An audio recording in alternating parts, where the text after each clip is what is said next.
Report from Europe's flood zone. Researcher calls out early warning system gridlock amid the shocking disaster that we had from the flooding in Germany recently. Jeff Da Costa, PhD researcher, Environment Science, University of Reading in the UK. This is on The Conversation. It was close to midnight, he says, when I received a phone call from my sister telling me that our parents' house was underwater. Neither she nor they really knew what to do next. They were in a state of shock amid ongoing emergency. I drove from my house in Luxembourg City to my hometown on the road that was still passable, and even that didn't stay that way for long.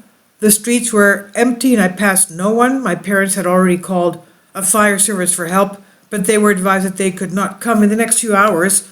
I arrived to find the lower level of my childhood home submerged. There we were together as a family holding torches, knee-deep in water, trying to get as much of it out, one bucket at a time. My parents' experiences will largely be counted in material loss, but water damage does not capture what they and many others went through that night. During the pandemic, people have related differently to their homes, declared a place of refuge from the invisible threats of the virus. Home is supposed to be one place you can feel safe. And this is especially true for the most vulnerable and the elderly. I was heartbroken to see my parents' sense of safety swept away in a matter of minutes, he said. Kindly support my Patreon account since YouTube has again demonetized my YouTube channel. The daily posts are 5 videos daily, and they are totally different from what I have on my YouTube channel. Thank you so much for your support and that you find all my content so interesting. You'll find the Patreon account details in the description box below. In my PhD research, I study how we can effectively adapt to the consequences of increasing severe weather events under climate change and what can be done to prepare for them and mitigate their impact.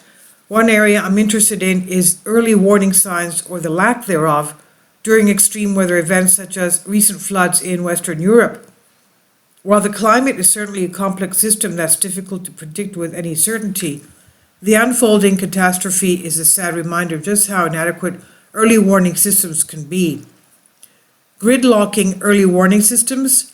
The European Flood Awareness System, EFAS, issued a flood notification at the beginning of the week, announcing that there would be extreme rainfall and the risk of floods midweek in the most severely hit regions: Western Germany, Luxembourg, Eastern Belgium, and Southern Netherlands. We know that Netherlands are basically under sea level anyway. Holland, right? Now, this information was passed to a variety of national authorities, which can differ depending on member countries. In Luxembourg, it's the Fire and Rescue Service, and these bodies are in charge of transmitting the message to relevant local authorities. It's within each country's laws and regulation to determine which authority has the power to issue warnings to their citizens. This delegation of responsibility meant that the southern Dutch province of Limburg issued evacuation warnings on the Wednesday afternoon, well before the flood hit the region, while in neighborhood Germany, the state of Rhineland-Palatinate only started evacuating people when it was just too late. Evacuating people when they are already knee-deep in water is not a successful way to mitigate against disaster, and it does not bode well for the ability of countries to adapt to these events in future. Early warning systems cannot be successful if used in this manner. EFAS did send out early notifications, sometimes in addition to information from national services, but the bodies receiving the information were specific to each country, and as a result, the responsibility of implementing any action on the ground based on a flood warning is taken at a political level.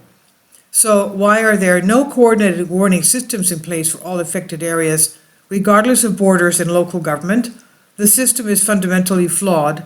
While the EFAS is highly effective in detecting threats, the different ways countries can delegate responsibility for warning their citizens creates a gridlock along the chain of transmission.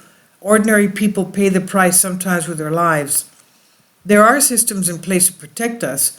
Weather models have high enough resolution to warn us, often in enough time, but somewhere along that line from meteorologists to the public, there is a gap.